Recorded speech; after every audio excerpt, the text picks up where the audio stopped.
Right now, in the very room where you are sitting, there is likely a battle raging that you cannot see. It is happening in the kitchen where you eat breakfast.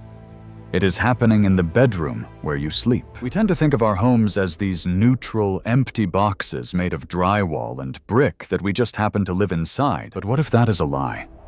What if your home is actually a spiritual container? Think about the last time you walked into a room right after a massive argument happened. Nobody is speaking. The air is still. But you can feel it. The tension is thick enough to choke you. You feel heavy. You feel drained. That isn't just your imagination playing tricks on you. That is a spiritual reality. Our homes absorb us. They absorb our anger, our anxieties, our secrets, and our fears. Over time, that negativity builds up like layers of invisible dust, creating a static, a heaviness that cracks the door open for something much darker to enter. But here is the paradox. While we spend thousands of dollars on security systems, deadbolts, and insurance to protect our physical property, most of us leave the spiritual doors wide open. We leave the spiritual territory completely undefended, and yet there is a weapon to fight this. It is a weapon so common, so humble, and so unassuming that most people walk right past it in the church vestibule without a second glance. It looks like ordinary tap water, but to the eyes of a mystic, it looks like fire. This is where Padre Pio comes into the story. He wasn't just a friar. He was a man who lived with one foot in our world and one foot in the invisible realm. He bore the stigmata, the open, bleeding wounds of Christ, for 50 years. He didn't just read about spiritual warfare in books. He was a veteran of the trenches. He described physical assaults by demonic forces that left him bruised and bleeding in his cell. He knew the enemy not as an abstract concept, but as a personal, intelligent, and predatory force. And because he saw the darkness so clearly, he also saw the light with a terrifying clarity that most of us will never experience. There is a powerful narrative passed down through the faithful, a pious tradition that gives us a glimpse into what Padre Pio actually saw when a home was blessed. It wasn't just a ritual. It wasn't just water splashing on the floor. According to these accounts, Padre Pio perceived that the moment a single drop of holy water, water that carries the weight and authority of the Church's prayer, touched the ground, the spiritual physics of the room changed instantly. He saw the pockets of spiritual darkness that cling to the corners of our rooms, the residue of old arguments, the shadows of hidden sins, begin to dissolve. He saw them recoil. The tradition says he witnessed demonic entities, those subtle influencers of discord and anxiety, reacting to the water as if they had been splashed with acid. They didn't just leave. They fled in terror.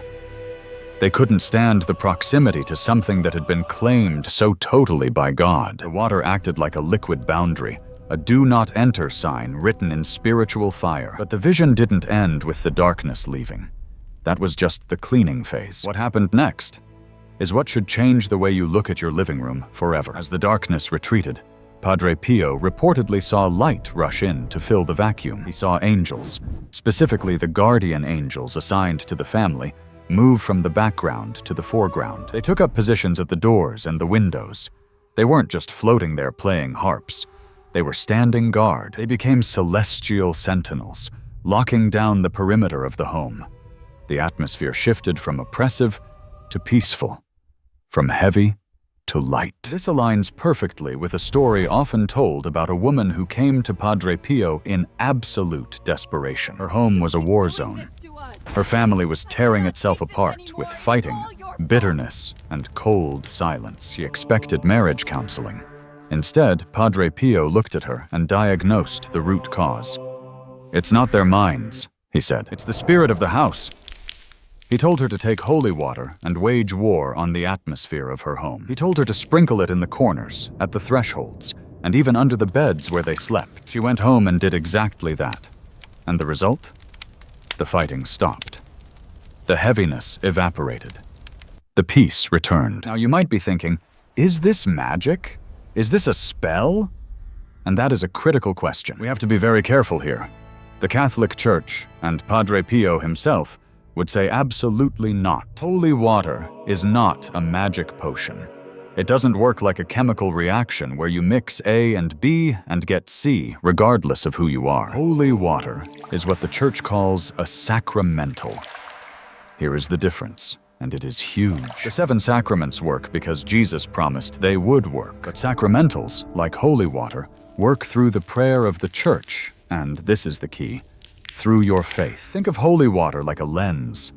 The water itself is just water, but the prayer of the priest over that water focuses the authority of God into a specific point. When you use it, you are aligning your will with that authority.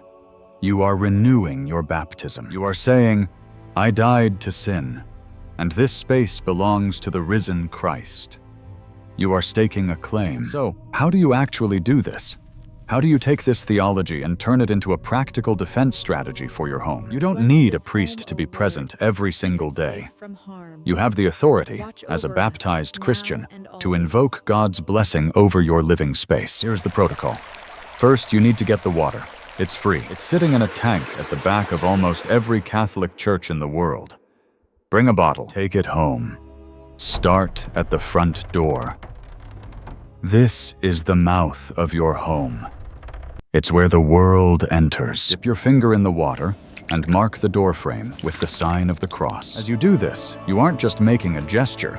You are setting a filter. You are praying that nothing evil, nothing malicious, and nothing toxic can cross that threshold. Then, you walk the perimeter. Go room by room. Don't just wander aimlessly. Move with intention. Flick the water into the corners of the room. Why the corners? Because spiritually and physically, that is where things stagnate. That is where the dust settles. As you sprinkle the water, simply pray, Lord, cleanse this room of all evil and fill it with your peace. Pay attention to the screens, the televisions, the computers, the phones. These are the modern windows that let the outside world, with all its chaos and vice, right into the heart of your sanctuary. Bless them. And most importantly, go to the bedrooms. The bedroom is where you are most vulnerable. It is where your subconscious opens up in sleep. It is where nightmares try to take root. Go to your children's rooms. Mark a small cross on the headboard of their beds, or sprinkle water around the room. You are asking God to stand guard over their minds while they rest. If you want to go deeper, you can add blessed salt to this practice. It sounds medieval, but it is a powerful biblical tradition. You place a few grains of blessed salt across the threshold of the doors. It's an earthy, physical way of saying, we are the salt of the earth, and this home is preserved for God. This isn't about being superstitious. It isn't about living in fear of demons around every corner. It is the exact opposite. It is about living with confidence. It is about taking ownership of the spiritual atmosphere of your life. It is about realizing that you are not a helpless spectator in your own home. You have tools, you have weapons, and you have a God who wants to dwell with you. So here is the challenge. Do not just let this be an interesting story you heard about a saint. Make it real. Tonight, before you go to sleep, get some holy water. Walk through your house. Reclaim the territory. Invite the silence. Invite the peace. Because if Padre Pio was right, and his life suggests he knew a thing or two about the spiritual world, then a few drops of water, used with a heart full of faith, can call down an army of angels to stand guard over the people you love.